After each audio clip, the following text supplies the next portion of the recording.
നമസ്കാരം, കൊട്ടാരക്കര മീഡിയയിലേക്ക് സ്വാഗതം. ഹേമ കമ്മിറ്റി റിപ്പോർട്ടിന് പുറകെ ഉയർന്ന മാനഭംഗ കേസുകളിൽ നടനും കൊല്ലം MLA-യുമായ M. മുകേഷ് അറസ്റ്റിൽ. ഹൈക്കോടതി മുൻകൂർ ജാമ്യാപേക്ഷ തള്ളിയതോടെ അമ്മ മുൻ ജനറൽ സെക്രട്ടറിയും നടനുമായ സിദ്ദിഖ് അറസ്റ്റ് ഭയന്ന് ഒളിവിൽ. 2 പ്രബലർക്ക് ഒരേ ദിവസമേറ്റ തിരിച്ചടി മലയാള സിനിമയ്ക്ക് കളങ്കമായി.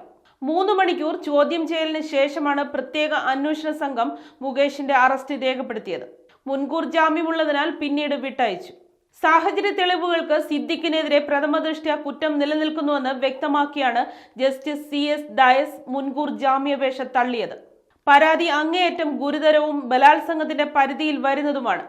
സിദ്ദിഖിന് ലൈംഗിക ശേഷി പരിശോധന നടത്താനും നിർദ്ദേശിച്ചു. വിദേശത്തേക്ക് കടക്കാതിരിക്കാൻ അന്വേഷണ സംഘം ലുക്കൌട്ട് നോട്ടീസ് പുറപ്പെടുവിച്ചു. ആലുവയിലെയും കാക്കനാട്ടെയും വീടുകൾ അടച്ചുപൂട്ടി. മൊബൈലുകൾ സ്വിച്ച് ഓഫ് ആക്കിയാണ് മുങ്ങിയത്. കൊച്ചിയിലെ ആഡംബര ഹോട്ടലുകളിലും സിദ്ദിഖിനെ തിരഞ്ഞ പോലീസ് എത്തി.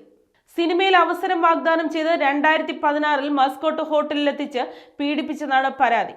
യുവനടിയുടെ രഹസ്യമൊഴി രേഖപ്പെടുത്തിയിരുന്നു. ഇന്നലെ രാവിലെ 10:30-ന് അഭിഭാഷകനൊപ്പമാണ് മുകേഷ് മറൈൻ ഡ്രൈവിലെ തീരദേശ പോലീസ് ആസ്ഥാനത്ത് AIG പൂങ്കുഴലിക്ക് മുന്നിൽ ഹാജരായത്. ചോദ്യം ചെയ്യൽ 1:15 വരെ നീണ്ടു. എറണാകുളം ജനറൽ ആശുപത്രിയിൽ ലൈംഗിക ശേഷി പരിശോധിച്ച ശേഷമാണ് വിട്ടയച്ചത്. വീണ്ടും ഹാജരാകാൻ നിർദ്ദേശിച്ചു. മാധ്യമങ്ങളോട് മുകേഷ് പ്രതികരിച്ചില്ല. സിനിമയിൽ അവസരം വാഗ്ദാനം ചെയ്ത് ലൈംഗിക അതിക്രമം നടത്തിയെന്നാണ് ആലുവക്കാരി നടിയുടെ പരാതി. മരടിലെ വില്ലയിലെത്തിച്ച് പീഡിപ്പിച്ചു. ഒറ്റപ്പാലത്തെ ഷൂട്ടിംഗ് സ്ഥലത്ത് കാറിൽ കൊണ്ടുപോയി പീഡിപ്പിക്കാൻ ശ്രമിച്ചു. പരാതിക്കാരിയുടെ മൊഴിയെടുപ്പും തെളിവെടുപ്പും നേരത്തെ പൂർത്തിയാക്കിയിരുന്നു. ബ്ലാക്ക് മെയിലിംഗ് ആണെന്നും 1 ലക്ഷം രൂപ നൽകാത്തതിലുള്ള വിരോധമാണ് പരാതിക്ക് കാരണമെന്നുമാണ് മുകേഷിന്റെ മൊഴി. ചോദ്യം ചെയ്യൽ റെക്കോർഡ് ചെയ്തിട്ടുണ്ട്.